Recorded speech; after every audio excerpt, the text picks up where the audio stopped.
Page 48, Etude in blue. Another Etude. Okay. So the question here is, what's in blue? What's blue? Well, it's sort of a style. They're called blues. It's a style of music. When you hear it, it's a style of music. Like it's like jazz or swing or blues. The thing I want to point out in here, since it's in blues, this is supposedly a blues style piece, and that's normal because blues usually uses the 1, the 4, and the 5/7 chords, and that's, for the most part, that's all it uses. So it's really kind of cool.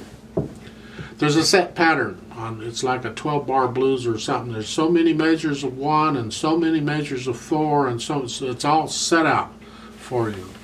But the point I want to make that we can do in this piece is the eighth notes. You see the eighth notes. Let's just take, for instance, the second line, the first and second measures in the right hand. You have those eighth notes. Next measure, okay. In a blues style, we swing the eighth notes, or we play them uneven, however you want to say it. It's a felt thing, all right? It's not a dotted rhythm. It's not a triplet thing. It's a felt thing. It's long, short, long, short. It's just a da-da-da-da-da. You feel it. So when you get a blues piece like this, unless there's a note in the music that says play even or even eighth or something, then eighth notes are uneven, automatic. Because they're not going to be written that way. You got to know they're uneven automatically, okay? You just do it. So like in the first measure on the two hands,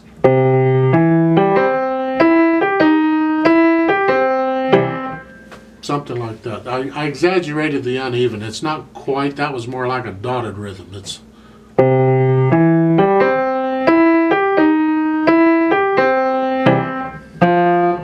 something like that, okay? You feel it. So our rhythm may not match exactly. You might feel yours a little differently, but the beat, the note we play on the beat, should be together. Just 1, 2, 3, 4. Okay? 1, 2, 3, 4. Those should be on together. The short note might be slightly off.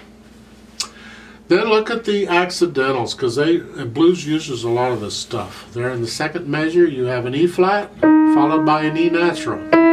That's normal. In the last measure of the first line, it's an A flat followed by an A natural. That's typical. In the second line, you got more accidentals, so you can work those out. Dynamics you can do yourself. The phrasing, you can do the phrasing.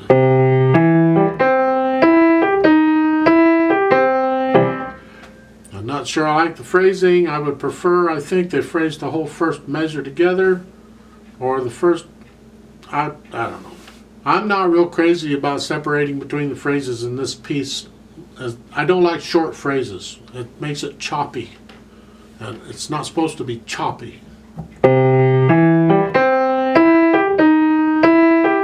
See, if I try and put a silence between them, it's choppy. I would be more apt to connect those, like the first two measures together in one phrase. And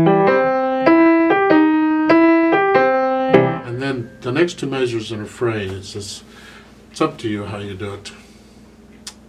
Just giving you some ideas to think about. Of course, if you're struggling with rhythm and notes, trying to get that right, you can forget all that. Just try and get what you can get.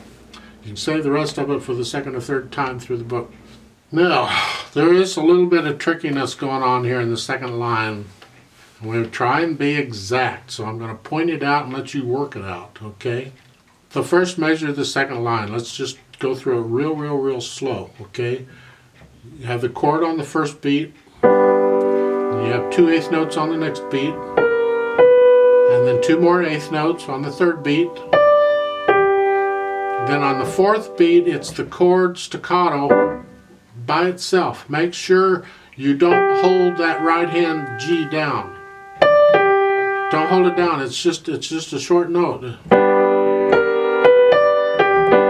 So when you play that staccato note, the fourth beat, it's by itself.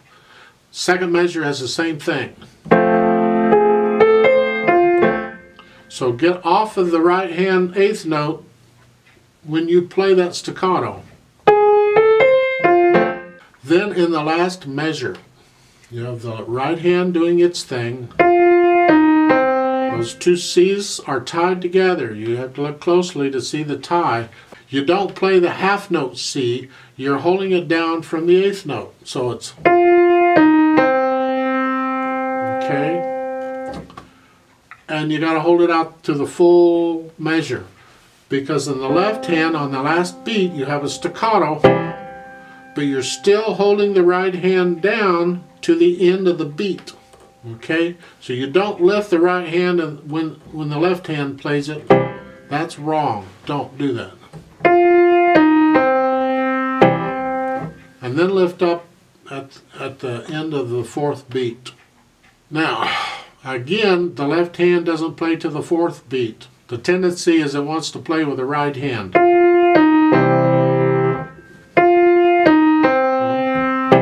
So if I count that last measure slowly, it's 1 and 2 and 3 and 4 and. Okay, 1 and 2 and 3 and 4 and. So don't play the chord in the left hand too soon. The tendency is to want to play it on the third beat. That's what I'm saying. There's a rest on the third beat, so you got to wait till beat 4 before you play that note. Let's try it together slowly. It's in 4/4 time, so let's try. You see, starting out in C major. In this one, you got to move your hands, because we're going for, like in the last couple pieces, we're going from a C to an F to a G. This one we go back to the F and a C, but we don't have a quarter rest to do it in. Look between the second and third measures of the first line. Okay, at the end of the second measure, you have that chord staccato. And immediately on the next beat, you got to be in that F position. Well, fortunately, the chord is staccato. So you have that almost a full beat, not quite, to get your hand moved. And it's the same way every time you got to move your hand. So you know where you're going to go. You may have to practice the hand. We do practice hand movements in piano. So if you have to just get to where you can go there quickly. Same with the right hand, except the right hand doesn't have to move immediately. It has a couple beats rest where it can move. And then you work out the hand movements in the second line the same way. That's okay. 1, 2, ready, go.